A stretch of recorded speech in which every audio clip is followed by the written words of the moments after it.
Well, Justin, first of all, thank you for giving me your time, and I know that you've been going through the ringer with COVID. If you could take me back to when you got diagnosed with it, Yeah. and then just go from there, because I mean your road to recovery is awesome. It's great to see where you are now. Yeah. Last August, I started feeling bad. Kind of thought it was a cold, and ended up my oxygen levels dropped. So on a Wednesday night, I was taken to one of the local ERs, and they tested me, and I had COVID, and they gave me oxygen, and my levels came back up, and they sent me home and told me to just kind of keep an eye on it. So the next day, my oxygen levels dropped again, and the last thing I remember is my girlfriend Beth looking at me saying, "You're either going to the ER or I'm calling 911, one of the two." And that was August 5th of last year, and I don't remember anything after that until the end of October. I had COVID, my oxygen, your oxygen levels are supposed to be 97-ish. Mine was 79. Apparently for a couple of days I did communicate with people, but then I went south. I developed COVID pneumonia in my lungs. They had to put me on ECMO and a ventilator, and ECMO is kind of the last thing they try before there's nothing else they can do. And the success rate isn't great. I'm only the third person at Carillion to go on ECMO for COVID and get out alive, I guess. There's been a couple after me. But I spent three weeks on ECMO, a couple more weeks on a ventilator. Like I said, I don't remember anything from August 5th until end of October is when I started to, because I was on machines and drugs and, name it, I had it plugged in me or I was on it or whatever. And started to come out of it in October. Went from the COVID unit to ICU to the PCU. Then I went to inpatient rehab. They sent me home December 20th. I couldn't move. I couldn't walk. I couldn't move in bed. My girlfriend had to sleep on the couch next to me and roll me over at night and move me and help me go to the bathroom and help me move and do everything for me. Was doing OT and PT. I'm still doing PT. But slowly but surely it's gotten better. I'm now walking with the help of a cane. I can move myself around. I can go up and down stairs. Long-lasting effects. My lungs are pretty torn up. They'll never be as good as they were. The rest of the organs in my body, other than having my gallbladder taken out, everything else, knock on wood, seems to be working fine. But now it's just a matter of, getting stronger. I lost 70 pounds in the hospital. I went in at 212, and the lowest I got to was 143. I'm currently at 183. So I still have about another 20 pounds to gain. I had no underlying symptoms, no nothing. I'm 52 years old, healthy male, no issues whatsoever. And COVID got me and went to work on me. I mean, pre-COVID, you're moving along. In fact, I was hearing you were getting ready to do high school football games. Yep. You were planning all that, and obviously that got knocked out. Yeah. So when you look at your life pre-COVID, and this might sound like a dumb question, pre-COVID to where you are today, what is like the biggest adjustment of things you've had to do? I still have some health problems, which I'm getting over. So I still deal with that. I get winded relatively easy. I have to take a lot of breaks. Even if I'm working at my desk at home, if I work for maybe 2-3 hours, I'll go sit in my chair and just recline back and just lay there for like 30 minutes, just to not do anything. I do therapy. I did therapy today, and I got home and I was like, sat down for a little bit and took a break. It's interesting because there were 6 different occasions in which I almost died. Whether they had to perform a procedure on me, whether they informed my girlfriend to prepare my kids.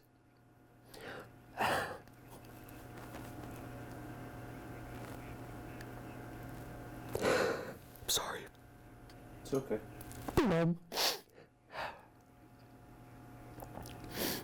So there's 6 different times I either had to be brought back to life, had to have a procedure performed, or they told my girlfriend to prepare my kids that I wasn't going to make it. And this was all, I don't remember any of it. This was all when I call it a medical coma. It was basically, I was just on so much stuff that, whether I don't remember it or my brain is basically like, look, we don't need to remember this. This isn't anything he needs to keep in his memories. So now I just, I'm probably a little different in terms of, I used the line from the original Batman, the Joker. He said, I've been dead once already. It's very liberating. And that's kind of how I look at some things. I try not to let the little stuff bother me as much anymore. It still does, but try not to. But yeah, I try to be a little more, I realize now, I see other people in wheelchairs or on walkers or on canes or whatever, and I notice it more now, and I wonder, wow, I wonder, what happened to them. I'm sure people look at me on a cane and go, wow, what happened to that guy? He's relatively young and I look pretty frail, but it's just stuff like that. I mean, I have good days and bad days, and but yeah, I'd like to get, the goal is to get back to where I was physically. Mentally, I'll never be the same, which is okay. But yeah, it's going to be different. It's a work in progress. I'm still learning. I have a lot of anxiety. I have PTSD from being in the hospital. Things that didn't used to bother me now really bother me. And I've had to learn how to understand when I get anxious or upset about something, why it is. And at least I'm able to manage it, where I'm like, okay, well, if I'm going to do this, this is going to probably upset me. So I need to take my time and settle in and do all that. So now, obviously, and from a broadcasting perspective, I've always had a lot of respect for you, with your work at Channel 10, filling in a little bit of Channel 13, and you're part of the Greg Roberts Galaxy. Yeah. Part of the Greg Roberts live universe. There you go. Yeah, and I dip in here and there, but talk a little bit about, how the support you've got. Obviously, your family's been supportive, sure, but also just viewers and listeners who've seen you, grow up over the years here. Yeah. Just talk about that support, because even on some of the Facebook posts, everybody is just wondering, how are you doing? Everybody's looking at you, and you've gotten a lot of support. It's been amazing. It's been, I didn't have my phone on me for a while, and then when I finally, like I said, got out of the haze and I was kind of with it mentally, I started getting cards in the hospital. People would text me and just check up on me. My girlfriend Beth, my little guardian angel, she would put updates that you saw on Facebook, just letting people know, because she was getting, everybody was texting her, wanting to know the updates on me and everything. And so she would put updates on social media just to let everybody know. And, it's been neat. Like, I got home and I had over 200 cards that people had sent me. Former coworkers, friends, people I really didn't know that well. And then, I come here and I did the first show I did with Chuck. Everybody's going on Facebook and just, oh God, I'm crying. But,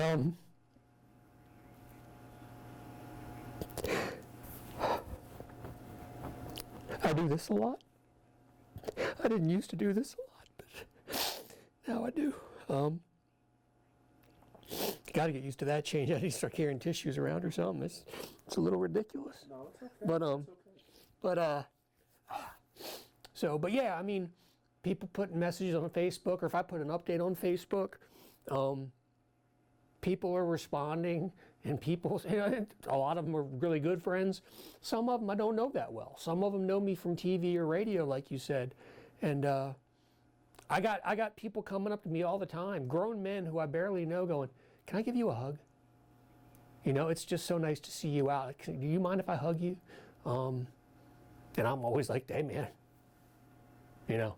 bring it on." But a lot of my nurses and therapists from the hospital friended me and my girlfriend on Facebook, and they follow us now, and they'll message me, and they'll use me as an example for other patients with just what other people are going through, and I get it. I've been there. I've laid in that hospital bed thinking there was no way I was ever going to walk, ever going to get back to do this again, ever going to do anything. And they use me as an example now of, this guy, had it worse than you, and it's taken, however many months, but he's back to living, getting back to life. There's still some things going on, but he's getting back, and a couple of them, they never. Sorry, Greg, but they never listened to your show before. But when they saw I was on, they listened, and they would send me messages, and they'd be like, "Oh my God, I've never heard the show, but it was just so nice to hear you." Because in the hospital, most of it, I couldn't talk. I had a trach in, and I couldn't talk. I had to communicate with a dry erase board, writing things. And then when they took the trach out, I still had trouble. My voice was very bad. And so communicating was difficult. So a lot of the people taking care of me had never heard my voice. And my voice is still, it's not where it was, but it's getting a lot better. When they put the trach in, your vocal cords separate. And when they take the trach out, your cords should come back together. And mine have just taken a while to come back together. But yeah, it has been just the amount of support from everybody. I mean, people I know, people I don't know, has been amazing. I got to ask you this question. Obviously, Greg Roberts live. I mean, you fill in. You're kind of the backup quarterback. I mean, you and Greg. I'm the vice president. We can't travel together. Yeah, we don't travel in the same car, the same plane. Yeah. How's your trivia? Your trivia still? Well, it's good so far, but I have a rule with Randy. As I told you, I don't remember anything from August, September, or October of 2021. So from here on out, there are no questions allowed from August, October, or September of 2021, because I have no idea what happened. So when you fill in the summertime, you probably can't even have it. Yeah, I said this summer will be okay, but towards August, I told Randy, I'm like, look, nothing from last year. I said, I don't, I said, it's unfair. I said, it's unfair because I don't have any recollection of it. Well, I personally want to thank you for letting me share your story, number one. And number two, I am so thankful that you're still with us because, you're a blessing. I mean, like I said, I respect all the people that have been doing this in this market. And even though you're a few years older than me, I mean, I saw what you did over the years and seeing what you're doing on the radio and how you are as a person, nothing but respect for you. So, I'm always here for you. So whatever you need, oh, well, I appreciate I'm here for you because, like I said, you're one of the guys in the business, and I respect you and I thank you. Anything else you want to say or add, or anything you want to throw in there? I will tell you, today is the beginning of National Nurses Week. Wow. The first day of National Nurses Week.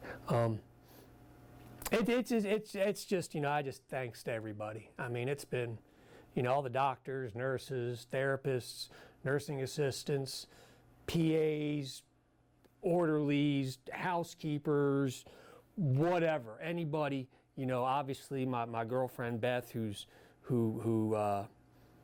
was with me all the way and had to make decisions while I was out of it that, nobody should have to make. And saw, she would get phone calls at 4 a.m. saying he's not going to make it, and then she'd have to get up and go about her day and come see me. She'd come see me in the hospital, and they would call her sometimes when I would I'd get really upset and agitated. And again, I don't remember a lot of this, but they'd be like, "Can you come in?" And she'd drop what she was doing, come to the hospital, and just sit with me and calm me down. I'm glad that when I got sick, people were allowed in the hospital. I was allowed one visitor a day. I don't know how the people who had it before me who weren't allowed visitors, I'd have died. I would have died. And I truly believe a lot of people died because they didn't have any more hope, because they couldn't see anybody. And you're in that hospital room and you're just, all you see is the hospital room and people coming in and out with masks. And I truly believe that people that were sick just kind of gave up because you had no interaction, with anybody. I mean, I don't know, but I could babble for a while. It's okay. The one thing I'm working with a friend of mine at Carillion is the mental health aspect of it. That's kind of come to the forefront now with the player at JMU who took her own life and everything, and that's a part that I think needs to be addressed more with people, not necessarily who got as sick as me, but people who had it in general, who were bedridden or just sick or still have lingering effects like we talked about. Things still don't taste right, or your smell isn't right, or you don't have the energy you used to. That can wear on you. And mentally, there isn't enough being done to address that. Because I know for me, with a lot of my issues, once I know why something bothers me, I feel better that I know I'm not crazy. And that I go, okay, well, if this bothers me because of this, okay, well, now next time I do it, I'm prepared. It doesn't catch me off guard. And you tell me to shut up anytime. No, you're fine. This is your story. When taking a shower used to really bother me. And finally, a friend of mine who's a psychiatrist explained to me why the water bothered me. And it was because I was on all these machines and everything, and things were in my face and everything. And he explained it all to me, and I was like, oh, that's why? And he's like, yeah. He goes, oh yeah, it's and he rattled off some stuff, and now I don't have problems with the shower anymore. I still get a little anxious when things are put in my face or people get too close to me. But that's because of all the stuff I had, the tubes and the masks and the machines and everything. But I understand it now. Now I know why. And if people kind of creep up on me, I will just be like, hey, can everyone just kind of, and I understand it, and that helps me deal with it. And I think a lot of people, when they get out, they have these issues, and they don't have a friend like I have that can just tell them, hey, man, okay, hey, look, that happens a lot. It's because of this, or it's because of this. Or I have some of my friends who are nurses, some of them who took care of me. I've talked to them, and I had a lot of hallucinations and delirium in the hospital. I've got vivid recollections of things that never happened. That I have to ask people, did this really happen? I imagined the baseball playoffs last year. They were playing in an odd ballpark with short bats, and the Giants won the World Series. Then I came out of it and watched the Braves really win the World Series. So imagine how confused I was. I kept having to ask people, so the Giants didn't? And they're like, no, Justin, the Giants did. It's like they were playing in a little ballpark and they whatever. But I'm talking to the nurses, they were like, the stories I tell, they're like, that's good for us to know. Because we're dealing with people in your situation, and we know you're not in your right mind, but we're not sure how to take care of it. So, that's something I think that down the road, I read these articles and they're like, studies show that people bedridden from COVID for more than 7 days have anxiety issues. And I'm like, yeah, tell me about it. Get back to me when you do 5 months, and tell me about the anxiety you develop and everything. So that's something I'm I'm working with, like I said, we're going to do some interviews and some stuff for students into med school and stuff like that, where they can learn. And if I can, if they can all learn from what I went through, medically, mentally, whatever, then that's a good thing. And I didn't go through all this for, I don't want to say no reason. Obviously, I was trying to stay alive, but if people can not have to go through what I did for as long, I think that would be great. Good. All right. Well, you got to do your thing. You got to do your thing. Jump in. Man, they let anybody in here.